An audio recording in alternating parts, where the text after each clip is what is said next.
વિદાય સમારંભ, વિદાયની મીટિંગ, વિદાયને લગતો વિષય, આ વિષય પર આપણે પરમેશ્વરના વચનમાંથી થોડુંક શીખવાની કોશિશ કરીશું. અને જ્યારે હું પ્રભુના વચન પ્રગટ કરીશ તો આજે હું તમને એક પાસ્ટરના જીવનના વિશે કંઈક તમારી આગળ મૂકીશ. એક પાસ્ટરના પર્સનલ લાઈફને હું તમારી આગળ મૂકીશ. પાસ્ટરના પર્સનલ વિચાર, પાસ્ટરના અનુભવ, કેવી પરિસ્થિતિમાંથી પાસ્ટર પસાર થતો હોય એવી અમુક બાબતો હું તમારી આગળ મૂકીશ, જેથી કરીને તમે એક પાસ્ટરના લાઈફને સમજી શકો, તમે એક પાસ્ટરની મિનિસ્ટ્રીને સમજી શકો, એક લીડરશિપને તમે સમજી શકો, એક આગેવાનીને તમે સમજી શકો. અને જ્યારે તમે સમજશો ત્યારે તમારું હૃદય થેન્કફુલનેસ સાથે, આભાર સાથે પ્રગટ થશે, ઉભરાઈ જશે. ત્યારે તમને ખબર પડશે કે સાહેબ આપણા વચ્ચે રહ્યા અને આપણે કેટલી નોંધ લીધી, સાહેબે આપણા વચ્ચે સેવા કરી, આપણે કેટલી નોંધ લીધી. આ મીટિંગમાં માત્ર પ્રભુના સેવક અશોક પવાર સાહેબના જ માટે નથી, પણ આ વિષય હરેક એ બાળકના માટે છે. આ વિષય હરેક એ લીડરના માટે છે, જે મંડળીને ચલાવે છે, જે મંડળીની ચિંતા કરે છે, જે મંડળીને દેખભાલ કરે છે, જે મંડળીના ઉપર એક આગેવાન છે, લીડર છે, સેવક છે. એ હરેકના માટે આ વચન આજે લાગુ પડશે. હાલેલુયા! તમે સાંભળવા માટે તૈયાર છો? મનની અંદર તૈયારી કરો કે હા પ્રભુ, અમને સમજાવો, અમને શીખાવો એક પાસ્ટરનો સંઘર્ષ શું હોય છે, એક પાસ્ટરના વિચાર કેવા હોય છે, એક પાસ્ટરનું જીવન કેવું હોય છે. અને અમારા મધ્યે આટલો સમય એમણે એ બધો અનુભવ કર્યો અને આજે તેઓ જાય છે તો અમારે કેવી રીતે એમને થેન્કફુલનેસ, આભાર પ્રગટ કરવું જોઈએ. પહેલી બાબત કે તમે આ સંખ્યામાં આવ્યા ને, એ જ તમારો આભાર તમે પ્રગટ કર્યો છે. એક એરિયા ડીન તરીકેની જવાબદારી, પાસ્ટર તરીકેની જવાબદારી, અને એ જવાબદારીમાં તમે સંકળાયેલા, જોડાયેલા, તમારી હાજરી જે અહીંયા છે ને, એ પણ એક આભારને પ્રગટ કરે છે. એક પાસ્ટર સાહેબને આવી રીતે વિદાય થતી હતી. તેઓનો સમય આવી ગયેલો, સેવા બીજા તરફ હવે પ્રભુ એમને ઉપયોગ કરવાના હતા. અને જ્યારે તેઓ ગાડીની અંદર બેસવાના હતા, બધા ત્યાં ભેગા થઈ ગયા. ગાડીની અંદર બધો માલ સામાન પેકિંગ કરવામાં આવ્યો, બધું મૂકવામાં આવ્યું. અમુક લોકો રડતા હતા, અમુક લોકોના આંખમાં આંસુ હતા. બધા પોતપોતાની રીતે દુખી હતા, નિરાશ હતા, અંદર બેગ મૂકતા હતા. અને પાસ્ટર સાહેબ બી દુખી હતા. અને સમય છે હવે જવાનો, એટલે જવું પડશે. અને જ્યારે બધું જ ગાડીમાં મુકાઈ ગયું, સામાન પેક થઈ ગયું, ગાડી હવે નીકળવાની તૈયારી, અને ત્યારે એક વ્યક્તિએ પાસ્ટરને આવીને એક પ્રશ્ન કર્યો. અને તે વ્યક્તિ પાસ્ટરને આવીને પૂછે છે, સાહેબ બધું પેક કરી લીધું ને? સાહેબે કીધું હા, બધું પેકઅપ સારી રીતે થઈ ગયું છે. સાહેબ કઈ ભૂલી તો નથી ગયા ને? બધું બરાબર પેકિંગ થઈ ગયું ને? ગાડીમાં લોડ કરી લીધું ને? કઈ ભૂલી ગયું છું કે આ મને આવું પૂછે છે. ના ના ના ના, બધું પેકિંગ તો થઈ ગયું. જે કઈ સામાન હતો બધો માલ મટીરિયલ પેક થઈ ગયો છે. બરાબર પેકિંગ થઈ ગયું ને? કઈ રહી તો નથી જવાનું ને? ના, બધું પેકિંગ થઈ ગયું છે. આ ભાઈએ બાળકને એવું કીધું, કઈક છે જે તમે ભૂલી ગયા છો, જે તમે પેકિંગ નથી કર્યું. કઈક છે જે તમને યાદ નથી રહ્યું. તો પાસ્ટર સાહેબ વિચાર કરવા લાગ્યા, અમે શું ભૂલી ગયા હશે પેકિંગ કરવાનું? પછી એ ભાઈએ કીધું, તમે અહીંયાથી બધું જ લઈ જશો, તમારું માલ સામાન, પણ તમારા કામ અહીંયા રહી જશે. હાલેલુયા! હાલેલુયા! તમે જે અહીંયા સેવા કરી, તમે જે અહીંયા સંઘર્ષ કર્યો, તમે જે અહીંયા મહેનત કરી, તમારી જે સાક્ષી છે, એ સેવાને તમે અહીંથી નથી લઈ જવાના. તમે ગયા પછી પણ એ તમારા કામો અહીંયા જ રહેવાના છે. તો એક બાળક જ્યારે વિદાય લે છે, ત્યારે એમની જે સેવા હોય છે, એ સેવાને લઈને ચાલવું બહુ ઇમ્પોર્ટન્ટ હોય છે. અને જ્યારે એક બાળક વિદાય લે છે, સેવામાં અન્ય સ્થળ પર જાય છે, તો એક વાત યાદ રાખજો, એ બાળકની સાથે એની પત્ની પણ એટલી જ જોડાયેલી હોય છે. એ બાળકની સાથે એના બાળકો પણ એટલા જ જોડાયેલા હોય છે. અહીંયા બેઠેલા હરેક બાળક સમજશે કે એક બાળક જ્યારે સંઘર્ષનો સામનો કરતો હોય છે, એ સ્ટેજ પર દેખાતો હોય છે, પણ બેઠો એવો ને એવો જ સંઘર્ષ એની પત્ની પણ અનુભવ કરતી હોય છે. એક બાળકના જીવનના પ્રશ્નો એની ઘરવાળી પણ સહન કરતી હોય છે. સેવામાં તેડું બાળકને મળેલું છે, પણ એની સાથે એની પત્ની પણ જોડાયેલી હોય છે, એના બાળકો જોડાયેલા હોય છે. તો જ્યારે એક બાળક સાહેબ એમની સેવા પૂર્ણ કરીને વ્યવસ્થાની અંદર જે સમય પૂરો કરીને જાય છે, તો જેટલું બાળક આપણા માટે ઇમ્પોર્ટન્ટ હોય છે, પડદા પાછળની સેવા એની પત્નીની હોય છે, એને પણ આપણે આભાર માનવો જોઈએ. એના બાળકોએ પણ સહન કર્યું હોય છે બાળકની સાથે સાથે. એક બાળક તરીકે હું તમને મારી વાત કહું ને, તો ઘણી બધી વખત એવું લાગે કે સેવા છોડી દઉં. કેમ ખબર? એવું લાગે છે કે મારા લીધે મારી ઘરવાળી નિર્દોષ છે, એ કેમ સહન કરે? સેવકનું તેડું મને મળ્યું છે, મિનિસ્ટ્રી કરવાનો નિર્ણય મેં કર્યો છે, મારી ઘરવાળીને આવું કોઈ તેડું નથી. એ તો એક પત્ની તરીકે આવી છે. મારા બાળકોને કઈ તેડું નથી, પણ સેવાની સાથે જેટલું મેં સહન કરું ને, એ મારી ઘરવાળી પણ સહન કરતી હોય છે. સેવામાં જેટલું મેં સહન કરું ને, એટલું જ મારા બાળકો પણ સહન કરતા હોય છે. તો એક બાળકની સાથે હંમેશા યાદ રાખજો, એની પત્ની પણ જોડાયેલી હોય છે, એના બાળકો અને એનું પરિવાર પણ જોડાયેલું હોય છે. અમે જ્યારે 10મા ધોરણમાં 12મા ધોરણમાં હોઈએ, તો સ્કૂલની અંદર એક ફેરવેલ પ્રોગ્રામ રાખવામાં આવે. તમારે ત્યાં રાખવામાં આવતો હશે. ફેરવેલ પ્રોગ્રામ રાખે. 9માના બાળકો 10મા વાળાને ફેરવેલ આપે, કેમ કે હવે 10મું પૂરું, બોર્ડ એક્ઝામ પૂરી થશે ને, એટલે એ લોકો જતા રહેશે. પછી એમના માટે સાંસ્કૃતિક પ્રોગ્રામો રાખે, ગિફ્ટ આપે. બધા 9મા ધોરણના બાળકો અલગ અલગ છોકરાઓ ગિફ્ટ પેકિંગ કરી લાવે, 10માના છોકરાઓને ગિફ્ટ આપે, કેમ કે હવે એ લોકો જતા રહેશે. એવી જ રીતે 12મામાં જે અભ્યાસ કરે છે, 11મા ધોરણમાં ભણનારા ફેરવેલ પ્રોગ્રામ રાખે, એમને વિદાય કરે, એમને ગિફ્ટ આપે, એમને થોડું હસાવે, પ્રોગ્રામ કરે, પછી જાય ને ત્યારે બધા રડે. અમારા 10મા ધોરણ વાળા જતા હતા, 9મા ધોરણ વાળા બધા રડતા હતા, કેમ કે પહેલે ધોરણથી 9મા ધોરણ સુધી સાથે રહ્યા. હવે છૂટા પડવાનો સમય આવી ગયો, સ્કૂલ 10મા સુધી જ છે. બધા રડે, ક્યારે મળીશું, તમે 12મું ધોરણ કાં કરશો, કોઈ ડોક્ટર બની જશે, કોઈ એન્જિનિયર બની જશે, બધા રડે. એવી રીતે 11મા ધોરણમાં બી થાય. આ વિદાયનો જે પ્રોગ્રામ હોય છે ને, એનો મુખ્ય હેતુ શું હોય છે ખબર? એનો મુખ્ય 2 હેતુ હોય છે. એ પછી સ્કૂલમાં હોય, સરકારી નોકરી હોય કે સેવકની વિદાય હોય, વિદાયના 2 મુખ્ય વિષય હોય છે. એક, અમારા મધ્યે જે તમે સેવા આપીને એને આભાર માનવો, અને બીજો વિષય છે, જે હવે તમે જઈ રહ્યા છે ને, એના માટે અમારી શુભેચ્છાઓ તમને આપીએ. અત્યાર સુધી અમારા સાથે જે સેવા આપી એના માટે ધન્યવાદ, અને આગળના સેવાના માટે અમે તમને પ્રોત્સાહન આપીએ છીએ, શુભેચ્છાઓ આપીએ છીએ, તમારા માટે પ્રાર્થના કરીએ છીએ. તો આ 2 વિષયો હંમેશા યાદ રાખવાના. આપણા મધ્યે એમની સેવાને ધન્યવાદ કરવું અને આગળની એમની સેવાને પ્રોત્સાહન આપવું. એક વચન આપણે વાંચીશું, માથીની લખેલી સુવાર્તા, એમાં 16 અધ્યાય 18 વચન. તમારે ખાલી બાઇબલમાં કાઢવાનું છે, વાંચવા માટે મેં સાહેબને કીધું છે. જ્યારે વાંચવામાં આવે તમે ત્યાં જોઈ શકો છો. માથીની લખેલી સુવાર્તા, એમાં 16 અધ્યાય 18 વચન.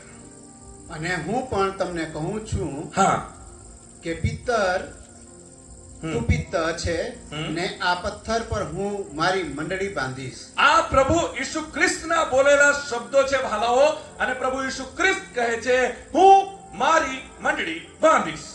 નવા કરારની અંદર મંડળી શબ્દનો ઉપયોગ થયો છે, અને નવા કરારમાં મંડળીની વ્યવસ્થાની શરૂઆત થઈ છે. અને અહીંયા પ્રભુ ઈસુ ખ્રિસ્ત કહે છે, હું મારી મંડળી બાંધીશ. એના માટે જે લોકો તારણ પામે છે, જે લોકો પ્રભુ ઈસુ ખ્રિસ્ત પર વિશ્વાસ કરે છે, તેઓ મંડળીમાં જોડાય છે. પ્રભુના પછી શિષ્યો દ્વારા મંડળીઓની સ્થાપના થઈ. એના પહેલા મંડળી નહીં હતી. સભાસ્થાનોમાં જઈને તેઓ આરાધના કરતા હતા. અને પ્રભુ ઈસુ ખ્રિસ્ત જ્યારે કહે છે હું મારી મંડળી બાંધીશ, એનો મતલબ એ છે કે જ્યારે હું મારી મંડળી બાંધીશ તો મંડળીને સંભાળવા માટે હું મારો એક માણસ પણ રાખીશ. સમજ પડે છે ને? વચનમાં નથી, પણ આગળ જ્યારે તમે વચનો વાંચશો તો બાળકો એ મંડળીને સાચવે છે. જે 5 પ્રકારની સેવા છે એમાં બાળકો છે. અહીંયા પ્રભુ કહે છે હું મારી મંડળી બાંધીશ. તો હરેક વિશ્વાસીના માટે, હરેક આત્મિક વ્યક્તિના માટે 2 વિષયો બહુ ઇમ્પોર્ટન્ટ હોય છે. એક મંડળી અને એક બાળક. એક આત્મિક વ્યક્તિના માટે સૌથી મહત્વના 2 વિષયો મંડળી અને બાળક. કેમ કે મંડળી એક વ્યવસ્થા છે જ્યાં તમે બેસીને ભેગા થઈને ઈશ્વરની આરાધના કરો છો. સંસ્થાઓ અલગ અલગ છે, દર્શન એક જ છે. મંડળીઓના નામ અલગ અલગ છે, લીડરશિપ અલગ અલગ છે, કાયદા કાનૂન અલગ અલગ છે, સંચાલન અલગ અલગ છે, દર્શન એક જ છે. મંડળી બંધાશે, મંડળીની અંદર તમે જશો, આરાધના કરશો, અને મંડળીની અંદર એક જવાબદાર વ્યક્તિ રહેશે જે મંડળીને સંભાળશે. એ હોય છે પાસ્ટર, એ હોય છે બાળક. એટલે એક બાળક વિશ્વાસીના માટે ખૂબ જ ઇમ્પોર્ટન્ટ વ્યક્તિ હોય છે. એક લીડર, એક સ્પિરિચ્યુઅલ લીડર ખૂબ જ ઇમ્પોર્ટન્ટ હોય છે. હું એવું કહેવા માંગુ છું પ્રભુના સેવક તરીકે, એક બાળક, એક લીડર, એક ડ્રાઈવરની સમાન હોય છે. બસ હોય છે ને, બસ, એ બસની અંદર એક ડ્રાઈવર હોય છે. એમાં 41 પેસેન્જર જો બેઠા હોય તો એ 40 પેસેન્જર આરામથી બેસે છે એ ડ્રાઈવરના ભરોસે કે એનું ડ્રાઇવિંગ સારું છે. પણ જો એનું ડ્રાઇવિંગ સારું નથી, તે પેસેન્જરો ત્યાં ગભરાયેલા રહે છે, આમ ચલાવે છે, તેમ ચલાવે છે, અચાનક બ્રેક મારે છે, હોર્ન વગાડે છે. એક સારો પાસ્ટર, એક સારો લીડર એ ડ્રાઈવરની સમાન છે જે મંડળીને વ્યવસ્થિત રીતે આગેવાની આપે છે, લીડરશિપ આપે છે અને આગળ ચલાવે છે. વિચાર કરો કે બાળક જ નહીં હોય તો? બાળકનું મહત્વ એને જ ખબર પડશે જો બાળક નહીં હોય તો. મોટી મોટી બિલ્ડિંગો હોય, મોટી મોટી સંસ્થાઓ હોય, ચર્ચની અંદર બધી જ ફેસિલિટી હોય, વાજિંત્રો હોય, એસી હોય, બેસવા માટે ખુરશી ટેબલ બધું જ હોય, બાળક જ નહીં હોય તો? મંડળીમાં બાળક જ નહીં હોય તો? આ છે એક બાળકનું મંડળીના માટે મહત્વ. અને તમારા માટે આ બાળક આટલા વર્ષો સુધી જે મહેનત કરી એ છે એમનું મહત્વ. એમની સાથે જેટલા પણ બાળકો છે, આ છે એક બાળકનું મહત્વ. એ જેવો હોય તેવો, બધાના અંદર અલગ અલગ સ્વભાવ હોય છે, પણ એ બાળક છે. જ્યારે સાહેબ વિદાય લેશે, જ્યારે તમે એમને મળવા આવશો, ત્યારે તમને સાચું કેવું, એક પાસ્ટર બધાને ખુશ પણ નથી રાખી શકતો. ઘણી બધી વખત એવું થઈ જાય છે કે અમુક લોકોને એમના અમુક શબ્દો એ કડવા સ્વરૂપ થઈ જાય છે, એમના મનમાં એક દુશ્મની પ્રગટ કરી નાખે છે.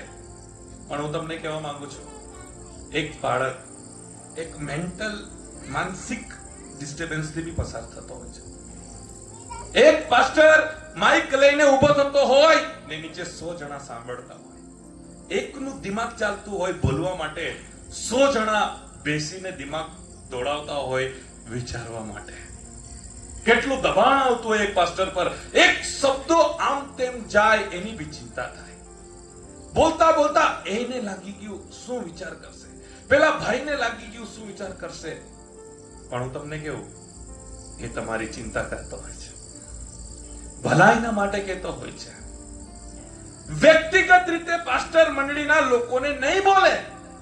એક સેવક તરીકે એમની ફરજમાં જે આવે, એમની સેવામાં જે આવે તે બોલે. આજે હું તમને કહેવા માંગુ છું, જો કંઈક પણ કડવાશ હોય તો તમે કાઢી નાખજો. કંઈક પણ કડવાશ હોય તો કાઢી નાખજો. કેમ કે આના પછી જે તમને હું પોઈન્ટ્સ કહેવાનો છું એ તમારા હૃદયની અંદર એવું કામ કરી જશે ને કે તમને ખબર પડશે કે એક પાસ્ટર કેવી પરિસ્થિતિમાંથી પસાર થઈને આપણી કાળજી લેતો હોય છે. એક પાસ્ટર કેવી પરિસ્થિતિમાંથી પસાર થઈને આપણા માટે દોડતો હોય છે.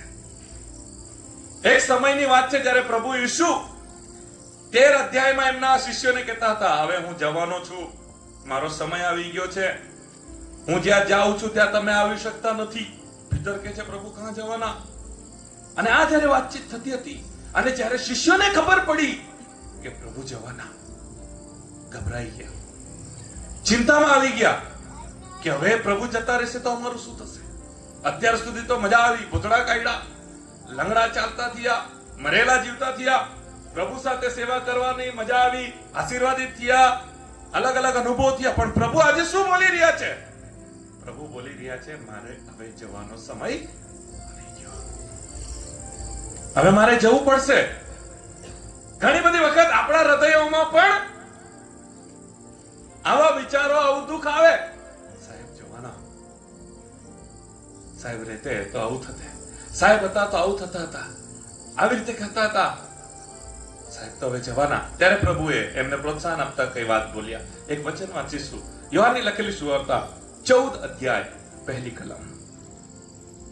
14 અધ્યાય પહેલી કલમ.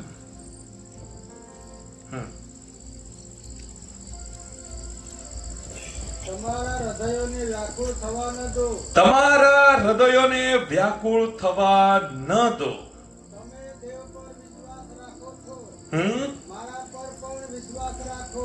હાલેલુયા. પ્રભુ ઈસુ 14 અધ્યાયમાં પહેલા વચનમાં બોલે છે કે તમારા હૃદયોને વ્યાકુળ થવા નહીં દો, કેમ કે 13 અધ્યાયમાં આ લોકોના હૃદય વ્યાકુળ થઈ ગયા હતા. કેમ કે જ્યારે પ્રભુ ઈસુએ કીધું કે હું હવે જવાનો છું ને હું ત્યાં જાઉં છું ત્યાં તમે હમણાં આવી શકતા નથી, એટલે આ લોકોના હૃદયોને પ્રભુએ જોયા અને પ્રભુએ કીધું તમારા હૃદયોને વ્યાકુળ થવા ન દો. આ ઈશ્વરની એક વ્યવસ્થા હોય છે. સમય આવે છે મળવાનો, સમય આવે છે છૂટા પડવાનો. ઈશ્વર એના સેવકોમાં અમુક જગ્યા પર અમુક સમય સુધી રાખે, એનું કામ થઈ જાય પછી ઈશ્વર એના સેવકને બીજી જગ્યાએ લઈ જાય છે. ત્યારે આપણે જ્યારે સંબંધોમાં રહીએ છીએ, ઓળખમાં થઈએ છીએ તો આપણી લાગણી જોડાઈ જાય છે. પણ આ ઈશ્વરની વ્યવસ્થા હોય છે કે જવું પડે છે. એના માટે પ્રભુએ કીધું કે તમારા હૃદયને વ્યાકુળ થવા દેશો નહીં. હું ખાસ કરીને, હું પોતે એક પાસ્ટર છું, હું નવો જ છું, બહુ અનુભવ નથી. ઘરમાં મંડળી બેસે છે, એ મંડળીને હું ચલાવું છું, સંસ્થા સાથે જોડાયેલો છું, લીડરશિપના આધીનમાં રહીને કામ કરું છું, નવો જ છું. પણ જે પાસ્ટર ટ્રાન્સફર લે છે ને, જે પાસ્ટરની બદલી થાય, એ પાસ્ટરને હું દિલથી રિસ્પેક્ટ કરું છું. કેમ કે આ ઈઝી નથી. ટ્રાન્સફર લેવું, એક જગ્યાથી બીજી જગ્યાએ ફરવું, બદલી થવું એટલું સરળ નથી.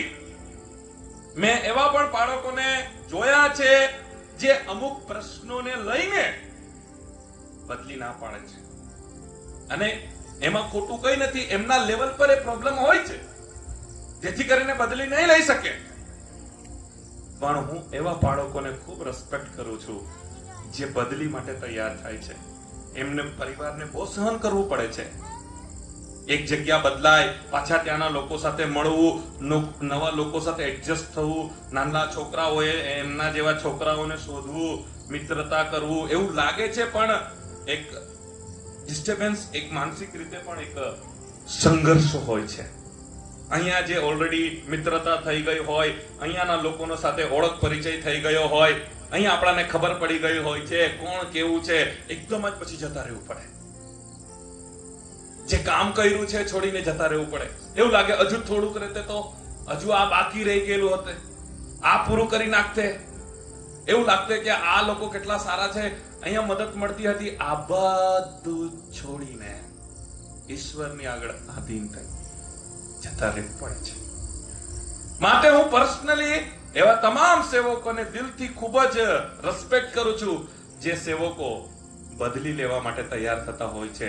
એની ફેમિલીની સાથે સંઘર્ષ કરવા માટે, સહન કરવા માટે તેઓ તૈયાર થતા હોય છે.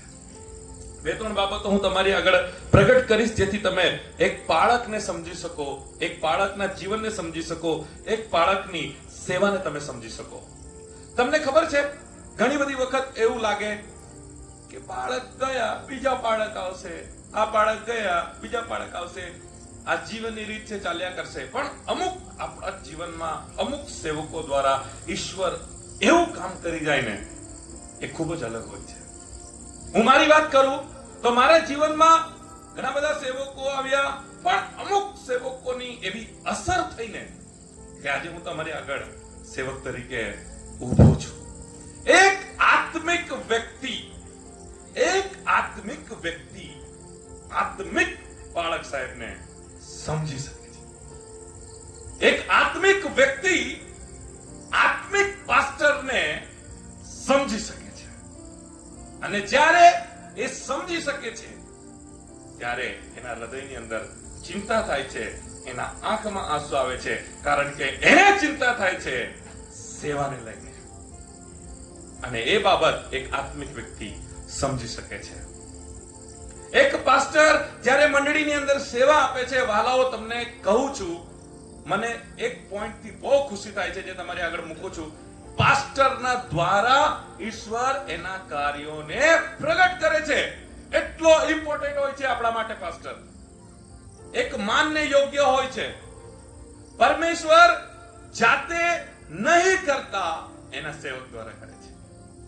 એટલે પ્રભુએ કીધું, હું મારી મંડળી બાંધીશ. મંડળી પ્રભુની છે અને મંડળીને સંભાળવા માટે એક પાસ્ટર હોય છે. અને એના જ માટે પ્રભુ શું કરે ખબર? ડાયરેક્ટ નહીં કરે. એવો કોઈ ફિક્સ કાયદો પણ નથી. તમારા બધાની પ્રાર્થના પ્રભુ સાંભળે, પણ અમુક કામોના માટે ઈશ્વરે એક માણસ ત્યાં મૂકેલો છે, જવાબદાર વ્યક્તિ મૂકેલો છે. અને ઈશ્વર એના દ્વારા સાજાપણું આપે, ઈશ્વર એના દ્વારા છુટકારો આપે, ઈશ્વર એના દ્વારા ચમત્કારો કરે, ઈશ્વર એના દ્વારા તમારી પ્રાર્થનાઓનો જવાબ આપે. આ મહત્વ હોય છે એક મંડળીના પાસ્ટરનો. ત્યારે ઘણી બધી વખત આપણે આ બાબતોને ન સમજીને જે માન એમને મળવું જોઈએ, કે જે રીતે આપણા તરફથી એમને પ્રોત્સાહન મળવું જોઈએ, એ ઘણી બધી વખત આપણે આપવામાં નિષ્ફળ જઈએ છે. જો બાઇબલની અંદર જે પોઈન્ટ મેં તમારી આગળ મૂક્યો એને ટેકો આપવાનો હોય તો સાઉલ જ્યારે આંધળો થઈ ગયો તો સાઉલને પરમેશ્વર જાતે દેખતા કરી શકે છે, પણ પરમેશ્વરે અનાનિયાને કીધું કે તું જા, તું પ્રાર્થના કર અને સાઉલ દેખતો થશે. પાસ્ટર, એક સેવક, ઈશ્વર એનામાં રહીને કામ કરે. પરમેશ્વર ચાહતે તો ડાયરેક્ટ સાઉલની સાથે વાત કરી હતી, સાઉલ સાઉલ મને કેમ સતાવે છે? એ જ રીતે પરમેશ્વર ડાયરેક્ટ સાઉલને કહી શકતે, મારી ઈચ્છા છે, મારી કૃપા તારા પર થઈ છે, તું દેખતો થા, પણ આવું નથી થયું. પરમેશ્વરે અનન્યાને કીધું, તું જા, તું પ્રાર્થના કરશે એટલે સાઉલ દેખતો થશે. કર્નેલિયસ નામનો વ્યક્તિ ધાર્મિક વ્યક્તિ હતો. પરમેશ્વર ચાહે છે કે એને કારણ મળે. પરમેશ્વર ડાયરેક્ટ નથી કરતા. પરમેશ્વર તે બાજુ જ્યાં પિતર હોય છે એને કહે છે, તને બોલાવવા આવશે ને તો જતો રહેજે. ત્યાંથી કર્નેલિયસના ત્યાંથી જે માણસો આવશે તને બોલાવવા, મેં જ મોકલાવ્યા છે, જતો રહેજે. પછી પિતર આવે છે કર્નેલિયસના ઘરે અને પછી પિતર એમને સુવાર્તા પ્રચાર કરે છે, પ્રાર્થના કરે છે, તારણની વાત કરે છે. પરમેશ્વર ચાહતે તો કર્નેલિયસની સાથે ડાયરેક્ટ વાત કરી શકતે. પરમેશ્વર ચાહતે તો સ્વર્ગદૂતને મોકલી શકતે અને કહી શકતે, કર્નેલિયસ, તારી પ્રાર્થનાઓ ઈશ્વર સુધી પહોંચી ગઈ છે, તારા દાન ધર્મ ઈશ્વર સુધી પહોંચી ગયા છે. પણ પરમેશ્વર પિતરને કહે છે, તારે જવું પડશે, હું તારામાં રહીને કરીશ. જ્યારે નામાન કોઢની બીમારીથી પરેશાન હતો, ઈશ્વર ચાહતે તો એના દેશમાં નામાનને સાજો કરી શકતે, પણ ઈશ્વરની યોજના હતી કે તારે એલિશાની પાસે જવું પડશે. આ બધા વચનો મેં તમને એના માટે કહું છું વાલાઓ, ઈશ્વર કાર્ય કરે છે, પણ એક વાતને તમારે સમજવાની છે, એના ઈશ્વરના સેવકમાં રહીને કરે. આ ઇમ્પોર્ટન્ટ છે એક સેવકનું. આ મહત્વ છે એક પાસ્ટરનું, કે ઈશ્વર ડાયરેક્ટ કરી શકે છે, પણ ઈશ્વર એના સેવકમાં રહીને આપણાને બ્લેસ કરે છે. તમારા બ્લેસિંગ્સનો જવાબદાર એ તમારો પાસ્ટર છે. એમનામાં રહીને ઈશ્વરે તમને બ્લેસ કર્યા છે. આજે 2-3 બાબત હું પાસ્ટરના સંઘર્ષની બોલીશ, અને પછી હું બોલવાનું પૂરું કરીશ. પહેલી બાબત, એક પાસ્ટર તમારા બધાના માટે પ્રાર્થના કરી શકે છે. ધ્યાનથી સાંભળજો. પહેલો પોઈન્ટ, એક પાસ્ટર તમારા બધાના માટે પ્રાર્થના કરી શકે છે. અને એક પાસ્ટર તમને એ પણ પૂછી શકે છે, તમને શું પ્રોબ્લેમ છે? તમારા ઘરમાં બધું સારું છે ને? બેન, ચહેરો ઉદાસ જેવો લાગે છે, શું થયું? એ પૂછી શકે છે. તમને પૂછે છે ને? તમારા ઘરે આવીને પૂછે છે, તમને ચર્ચમાં પૂછે ને, બાળકો પૂછે ને. પણ કોઈ પણ બાળક પોતાની તકલીફ તમને નહીં કહેશે. એના માટે એને રિસ્પેક્ટ મળવું જોઈએ. એના માટે એ બાળકને માન મળવું જોઈએ.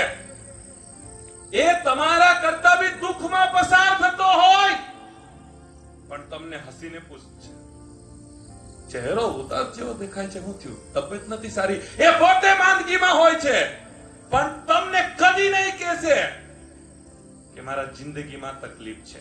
એ ત્યાં કહેશે પરમેશ્વર, મારા ઘરમાં આવું ચાલુ રહ્યું છે, પરમેશ્વર, મારા જીવનમાં આવું ચાલી રહ્યું છે. તમને નહીં કહેશે પણ તમને પૂછશે, બેન કિસ્સા કહા, ભાઈ શું છે, ગાડી પરથી પડી ગયેલા, સારું છે કે? અરે તમને તાવ આવતો તો કેવું છે? પણ એને તાવ આવશે નહીં કહેશે. તમારા છોકરાઓની ફી ભરવાની બાકી રહેશે, તમને પૂછશે એડમિશન થયું કે? પણ પોતાના છોકરાઓનું એડમિશન બાકી છે, તમને ખબર બી નહીં પડવા દેશે. તમને પૂછશે ફી ભરાઈ કે? ફી વાળું કઈ ચાલતો તો તમારું છોકરાની ફી ભરી કે? એના પોતાના છોકરાની ફી ભરવાની બાકી છે પણ તમને નહીં કહેશે.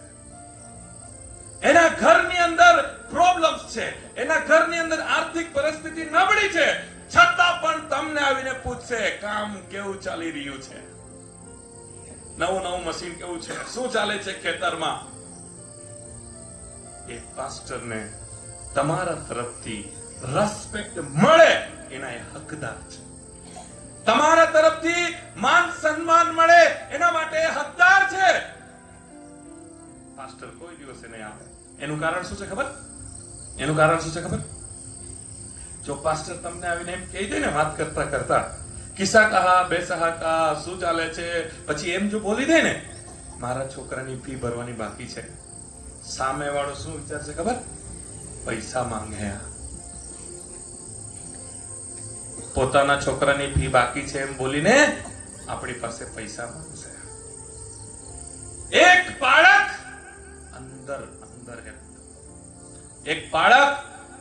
અંદર રડી લેતો હોય, તમને નહીં ખબર.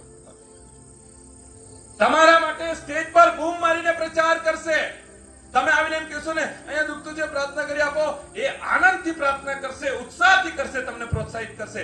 ઘરે જઈને બેસીને ઘરવાળીને એ લોકો વાત કરશે, મને આજે જરાક સારું નથી લાગતું, પણ તમને નહીં ખબર પડવા દેશે. હું તમને કહેવા માંગુ છું, પાસ્ટરને માન આપો. તમારા પાસ્ટરના મહત્વને તમે સમજો. એટલે પહેલી બાબત જે મારી પાસે છે, એ પોતે સમસ્યાનો સામનો કરશે, તમને નહીં કહેશે. તમારા સુખ માટે પ્રેયર કરશે, તમારા સાજાપણા માટે પ્રેયર કરશે, તમારા આશીર્વાદોના માટે પ્રેયર કરશે. એ પાસ્ટર જ્યારે જાય છે તો તમારે એને આભાર પ્રગટ કરવું જોઈએ. એમને તમને ઘરે આવીને પૂછ્યું શું ચાલે છે, એમણે તમારા માટે પર્સનલી મુલાકાત લીધી હોય, તમારા ઘરની ચિંતા કરી હોય, તમારા માટે પ્રાર્થના કરી હોય, પણ પોતાનું કોઈ દિવસે તમને નહીં કીધું હોય, એ પાસ્ટરના માટે આજે સમય છે કે તમે એમને કઈક રીતે પ્રોત્સાહન માટે તમે એને ધન્યવાદ પ્રગટ કરો. સાહેબ, થેન્ક યુ, તમે પોતે સહન કરીને અમારા માટે દોડ્યા. તમે જ્યારે ફોન કરો ને, ઘણી બધી વખત આવું થાય કે સાહેબે મિસ કોલ જોયો હોય તો ફોન કરે, પ્રાર્થના કરવા માટે ફોન કર્યો હોય, સાહેબ ઉચેકો નહીં, તમને ખ્યાલ પણ નહીં હશે કે એના મોબાઈલમાં બેલેન્સ નહીં હશે. એ કહેશે નહીં તમને કે મારા મોબાઈલમાં બેલેન્સ પૂરું થઈ ગયું છે. એની ઘરવાળીના મોબાઈલથી ફોન કરે, બાજુવાળાના મોબાઈલથી ફોન કરે, તમને ખ્યાલ બી નહીં થશે કે એનું રિચાર્જ પૂરું થઈ ગયું છે. એ ભીનાતો વરસાદમાં તમારા ઘરે પ્રાર્થના કરવા આવશે, એમરજન્સીમાં, પણ તમને ખ્યાલ નહીં પડવા દેશે કે એને તકલીફ થઈ કે એની પાસે રેનકોટ નથી કે રેનકોટ અંદરથી ફાટેલો છે. એ એની સેવા છે, એ પાસ્ટરનું સમર્પણ હોય છે.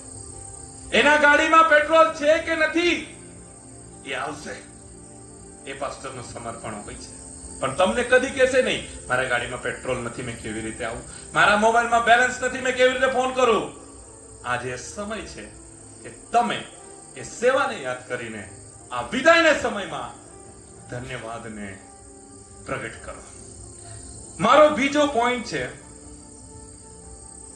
એક પાસ્ટર ગમે કે નહીં ગમે, કેવી બી પરિસ્થિતિ હોય, અનુકૂળ પરિસ્થિતિ હોય, પ્રતિકૂળ પરિસ્થિતિ હોય, માર્કેટ હોય, પરિવાર, તમને ખબર છે સૌથી મોટો પડકાર એક બાળકનો શું હોય?